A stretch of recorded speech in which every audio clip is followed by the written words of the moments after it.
Ang guayabano o yung tinatawag na sour soap o sa scientific name naman to graviola. Ayon nga sa mga pag-aaral, meron daw tong additional source ng antioxidants at ito rin daw ay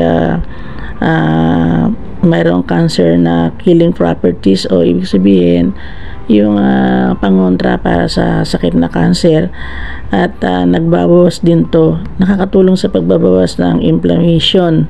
Kung nga pala po ninyo tunghayan ang aking content ngayon, please subscribe, like, and share po. Maraming salamat.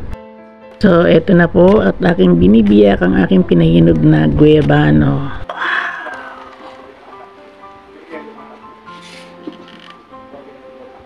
Kala ko nga, itong dito sa gilid, ito, magkakaroon siya ng pinakabulo pagka nahinog kasi karamihan ganun pero wala. Napakaganda. So, hindi nakakapanghinayang. Bihirang-bihira talaga ang ganda ng lamukot niya. Puting-puti. Ganda. Super. So, try ko mo.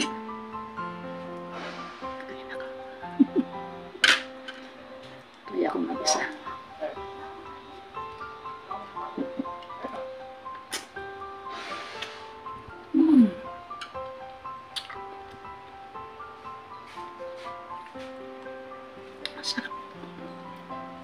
Ang guayabano ay isang prutas na puno ng mga magagandang benepisyo at aking na-experience ito dahil noon pa ito na ay hatol na sa akin ng aking tiyahin. Hindi pa uso ang internet, hindi pa uso ang pagre-research.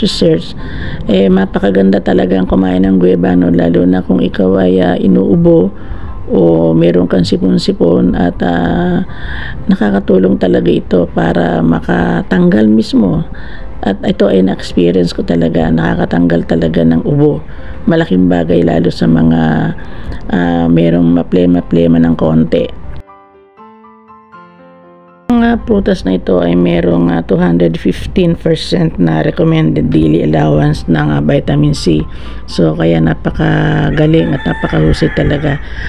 Siya ay punong-puno ng vitamin C. Kaya kung kakain tayo ng guayabano na hinog na katulad nito, ito ay napakahusay talaga sa ating katawan. Pero kung marami naman, pwede mo na rin siyang i-juice. So katulad ng aking ginagawa, at ayan ay aking tatanggalan ng mga buto. At para pagka i-blender ko ay wala na siyang buto at para maging juice at para humaba ang kanyang kasi hindi mo naman kaya ubusin sa isang araw yung ganyang karami. Kasi katulad ko, hindi ko kaya ubusin talaga yan. So, tingnan nyo mamaya ang aking gagawin para kung kayo ay merong guayabanong malaki na katulad nito, ay i-juice ninyo para meron kayo na iinom-inom. Bagong manicure pa yung kamay ko. Nahirapan akong naka-plastic kasi nga nadudulas yung kamay ko. So, ito na. Medyo tatanggalin natin yung buto. O, yan, no? Talagang konti lang. And then, ito na siya. Finish na. Ayan. So, ayan na.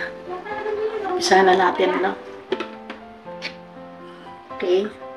Ito na. Start na tayo.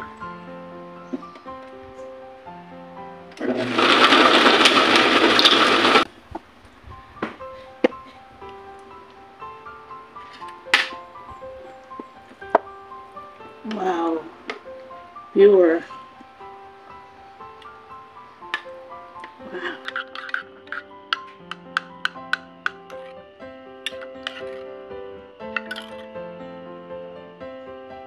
Sa inyo lahat, thank you very much. Keep on watching and see you on my next vlog. Bye-bye.